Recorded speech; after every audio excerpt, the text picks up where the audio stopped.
Hello भाई, मैं मुस्तकीम Ali sir.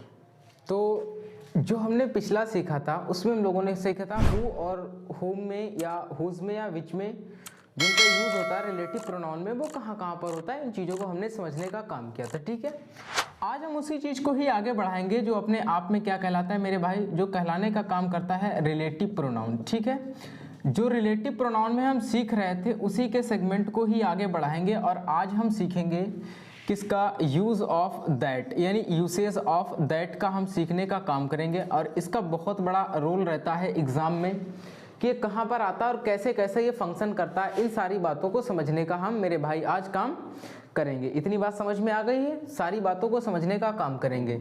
इन चीज़ों को बनाने से पहले आप कुछ चीज़ें जान लीजिएगा जो आपके लिए बेहद ज़रूरी हैं। क्या ज़रूरी हैं? देखो, अगर दैट का आप यूज़ कर रहे हैं, अगर आप दैट का यूज़ कर रहे हैं तो उसके आपको जो यूसेस पता होना चाहिए, उसके रूल्स पता होना चाहिए कि कहाँ पर ये यूज़ होता है। आइए मेरे भाई देखते हैं। हमने देखा कि अगर दो ऐसे करके दो हैं, ठीक है, और हमें बीच में कोई एक रिलेटिव प्रोनाउन यहाँ पर चिपकाना है। ठीक, तो रिलेटिव प्रोनाउन के इधर भी एक सेगमेंट होगा, रिलेटिव प्रोनाउन के इधर भी एक सेगमेंट होगा। बात समझ में आ रहे हैं?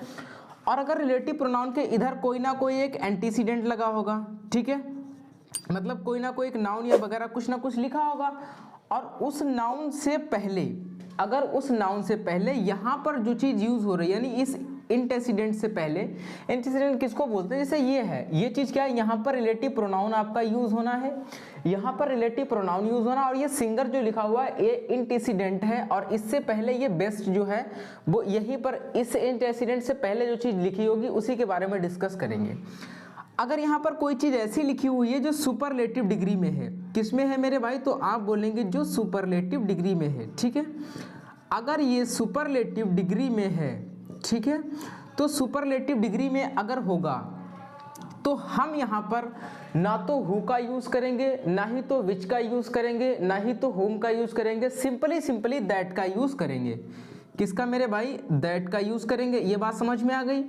सुपरलेटिव बनेगा कैसे, तो आप ये बात ध्यान रखिएगा, सुपरलेटिव बनने के लिए किसी भी वर्ड में या तो लगा होगा कहीं ना कहीं EST, लगा होगा, नहीं लगा होगा, बिल्कुल लगा होगा, या तो आप कह सकते हैं IEST लगा होगा, ये भी लगा हो सकता है, या तो आप कह सकते हैं जैसे कि इस तरीके से बेस्ट वगैरह कर करके बनाया जा सकता है। जैसे बेस्ट भी है तो BEST में बेस्ट लगा हुआ है। ठीक है, तो यहाँ पर भी हम लोग इस तरीके से बात कर सकते हैं। ये बात समझ में आ गई है।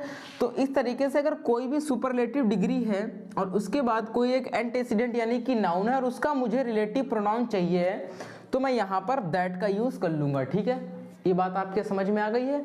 तो आई होप कि इतनी ही तो बात आपके समझ में आ गई होगी। ठीक है, अब हम देखते हैं दूसरी चीज़ को। ठीक है मेरे भाई, दूसरी चीज़ को देखने का काम करते हैं। आइएगा, ये हमारा अगर कहना चाहें तो ये हमारा जो कॉन्सेप्ट नंबर 1 है।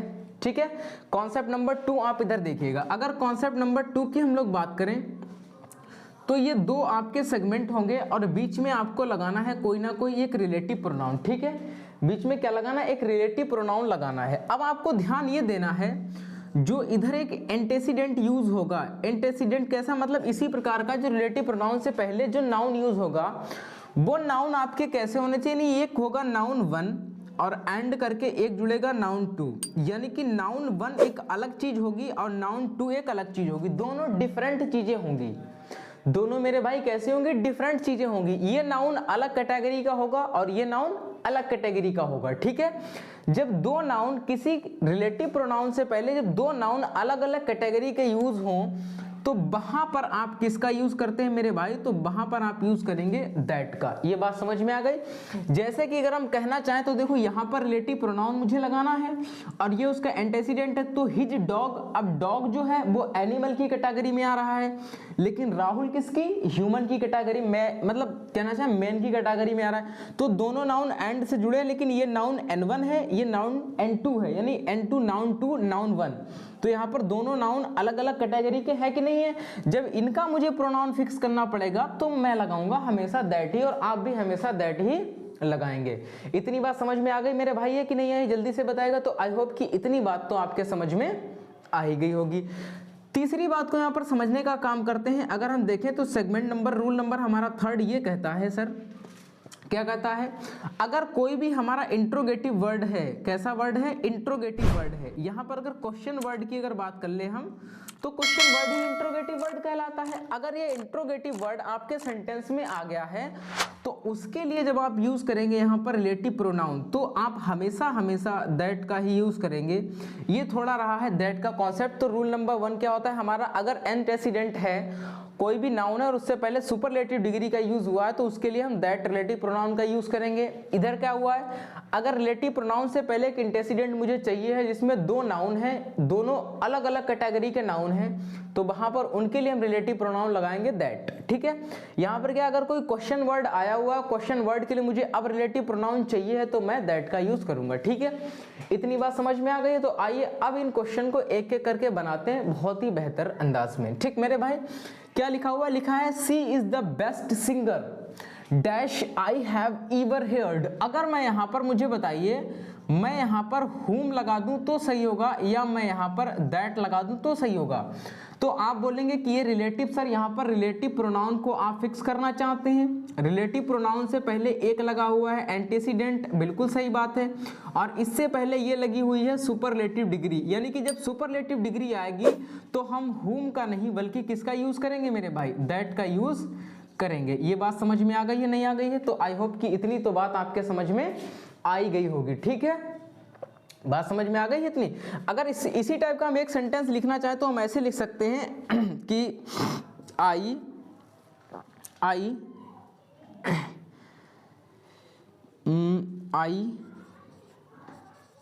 Bought the best book, I bought the best book is very important. तो आप अब क्या लिखेंगे, देखिए ये यहाँ पर आपको रिलेटिव प्रोनाउन फिक्स करना है, इससे पहले की लगी हुई एंटीसीडेंट, इससे पहले सुपरलेटिव डिग्री, यानी अब यहाँ के लिए हम किसका यूज कर लेंगे मेरे भाई, दैट का यूज कर लेंगे। इतनी बात समझ में आ गई है। आइए अब बढ़ते हैं आगे। इस वाले सेंटेंस पे लिखा हुआ है आई हैड सीन, मैंने देखा था किसको, Rahul and his dog, Rahul को और उसके डॉग को, जो ड्रॉन्ड यानी डूब गया है कल। ठीक है, तो क्या डूबा है, राहुल डूबा है या डॉग? बात समझिएगा। अगर मैं आपसे एक बात कहूं, अगर मैं यहां पर हु लगा दूं, अगर मैंने हु लगाया है तो हु लगता है हमेशा, अगर बात कहें तो मेल या फीमेल के लिए, तो अगर मैंने हु लगाया तो हु राहुल के साथ तो एग्री कर रहा है लेकिन डॉग के साथ एग्री नहीं कर रहा है, यानी डॉग डूबा है या राहुल तो मुझे नहीं पता है। अगर मैं हु की जगह पे विच लगा दूं तो आप देखेंगे कि विच जो है वो एनिमल्स के लिए है, तो विच तो डॉग के साथ सेटिस्फाई कर रहा है लेकिन विच जो है वो राहुल के साथ सेटिस्फाई नहीं कर रहा है। तो इसका मतलब क्या है कि दोनों सेंटेंस, अब मुझे इनमें डाउट है कि हम किसकी बात कर रहे हैं। ठीक है, इसने एक चीज क्लियर नहीं की है कि कौन डूबा है, इसने कहा उनमें से, मतलब मैंने राहुल और उसके डॉग को कल देखा था जो डूब गए कल। ठीक है, तो इसीलिए डाउटफुल है कि इसमें कौन डूबा है, तो इस वजह से हमने यहाँ पर क्या लगाया है, दैट।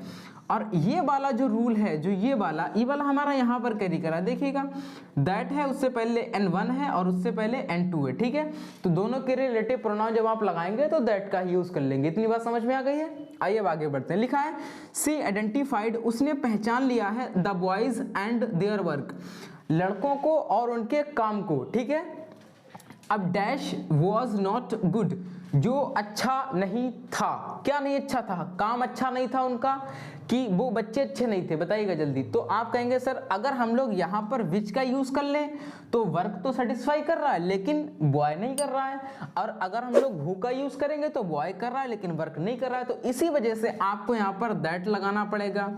अब देखिएगा अगर दैट आपने लगा भी लिया है तो ये बॉयज कैसा है, ये प्लूरल है, देयर वर्क, अब उनका काम होगा तो वो भी कहना है प्लूरल में ही आ जाएगा। ठीक है, तो इसी वजह से आप वॉच नहीं, यहाँ पर इसकी हेल्पिंग वर्ब क्या रख देंगे, वर्क का यूज कर लेंगे। इतनी बात समझ में आई है। तो आप यहाँ पर ये वाला पैटर्न और ये वाला पैटर्न दोनों बिल्कुल सेम पैटर्न है, कोई डिफरेंस तो है नहीं इनमें, बिल्कुल नहीं है। आगे लिखा हुआ है हु इज द बॉय। अब देखिए ये चीज मैंने आपको बताई थी, अगर इंट्रोगेटिव सब्जेक्ट होगा, क्वेश्चन मार्क वाला होगा तो वहां पर आप दैट का यूज करेंगे। अब ये देखिए यहाँ पर क्वेश्चन मार्क आ गया, नहीं आ गया? बिल्कुल आ गया। क्वेश्चन वर्ड आ गया है, आ गया है। इसके बाद ये बॉय लगा हुआ, तो इसका मतलब अब इसके बाद मुझे जो चाहिए यहाँ पर प्रोनाउन है वो क्या चाहिए? मुझे दैट चाहिए, ठीक है। यहाँ पर अगर आप हु करके ऐसे लगा देंगे, हु केम लेट, तो ये गलत हो जाएगा। तो आप क्या लिखेंगे?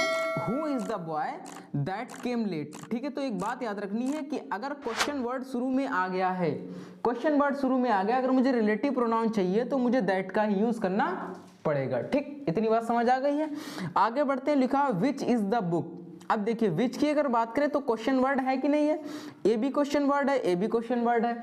जब ये क्वेश्चन वर्ड है तो इसके लिए प्रोनाउन मुझे क्या चाहिए? Relative pronoun. तो आप बोलेंगे सर दैट का आप यूज कर दें, तो बिल्कुल एक चीज ये बिल्कुल एकदम टकाटक हो जाएगी, ठीक है। तो ये दैट के यूज हैं जो हमने देखे हैं अलग अलग फंक्शन में, लिख लीजिएगा अपनी नोटबुक में। रूल नंबर 1, रूल नंबर 2 और रूल नंबर 3, ठीक है। रूल नंबर ये 3 रहा है। और रिलेटिव प्रोनाउन में यूसेज ऑफ दैट के हम लोग देख रहे हैं जो एग्जाम में कई बार घूम घूम के आते हैं, ठीक है मेरे भाई। तो ये बात अगर आपको अच्छी लगी हो तो इसको अडॉप्ट करिएगा, ठीक है। और वीडियोस अगर आपको अच्छे लग रहे हो तो वीडियोस को लाइक करें, शेयर करें और कमेंट्स भी करें। और हाँ, जो लोग चैनल पे पहली बार विजिट कर रहे हैं वो लोग सब्सक्राइब जरूर करें। Thank you so much.